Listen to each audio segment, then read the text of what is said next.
There was a time when riding in a car felt like an event. Dad behind the wheel, one hand resting on the wide bench seat, windows down, your favorite radio jingle crackling through the AM speaker. You didn't need seat warmers or Bluetooth. You had chrome details, manual everything, and a glove box full of old maps and Wrigley's gum. Today, we're flipping back the pages to look at 10 car features from the 1960s. You'll almost never see again, and why they mattered. Buckle up, or maybe don't, because back then, seatbelts weren't even standard. Bench seats, room to slide and snuggle before bucket seats took over. Bench seats ruled the road. These long, flat cushions stretched from door to door, giving you space to scoot closer to someone special. Plenty of couples shared quiet drives, side by side, elbows touching, the radio humming softly. They made the car feel like a living room on wheels, but safety rules in center. Consoles eventually pushed them out and took a little romance with them. Ashtrays in every door, smoke on the go. In the 60s, almost everybody smoked and cars were built to match. Ashtrays weren't just in the front, they were tucked into the back doors too, often with little chrome lids and cigarette lighters built right in. Families would roll down the windows and light up on long trips, with no second thought. It was common, it was normal, and it left a very distinct smell that, as health awareness grew, so did the push for smoke-free interiors. Now, most cars don't even offer a lighter. Manual choke's a cold start ritual. If you ever watched your dad pump the gas, pull a little knob, and try the ignition a few times before the engine rumbled awake, that was a manual choke. It helped regulate the fuel air mix, especially on cold mornings. Every start was a bit of a guessing game, and you felt proud when you got it just right. It gave driving a kind of hands-on feeling that's long gone. Modern fuel injection made manual chokes obsolete, but it also took some of the challenge out of the morning routine. Crank windows a little elbow grease long before power windows. You had to roll them down yourself, literally. Every window had a little handle, and you'd give it a few spins to let the breeze in. It was a small act, but satisfying, and it never failed due to a broken switch. Kids loved it.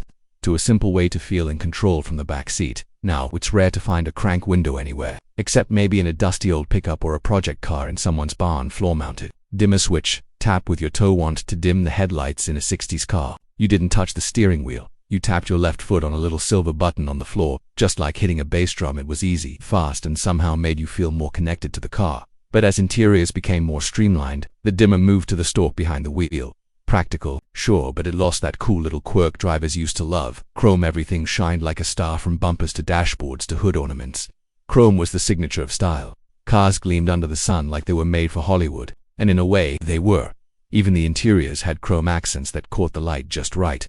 But chrome was heavy, expensive, and hard to maintain. As plastic and efficiency took over, the shine slowly faded from American roads. Vent windows, the poor man's AC before air conditioning was standard. You had triangle-shaped vent windows. They didn't roll down, they pivoted open to catch the breeze and direct it right at your face.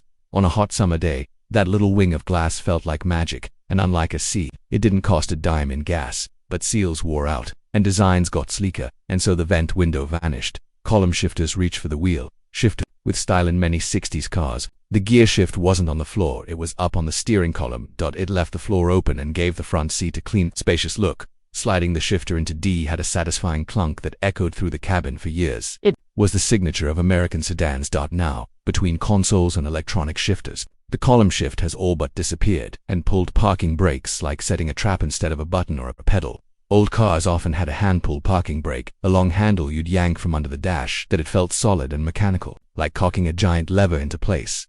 You knew when it was on, and you knew when it wasn't. Today's electronic parking brakes feel clinical by comparison. But the old-school pull, that was muscle, not microchips. No seatbelts, freedom or folly. Believe it or not, many 60s cars didn't have seatbelts at all. They were optional, often tucked away or ignored, especially in the back seat. We bounced around like pinballs on bumpy roads, and somehow that was just normal. The idea of buckling up didn't really catch on until the late 60s, and even later in some states we were freer, but also far less safe. It's easy to laugh or shake our heads at how cars used to be, but in those bench seats, under all that chrome and ashtrays, were memories of road trips, drive-in movies, first dates, and Sunday drives to nowhere. Some of these features are gone for good, but if you ever get the chance to sit behind the wheel of a 60s classic, you'll know what it felt like to really drive. If this brought back some memories, don't forget to like, share your favorite old-school car feature in the comments, and subscribe for more rides down memory lane. Until next time, keep it in drive.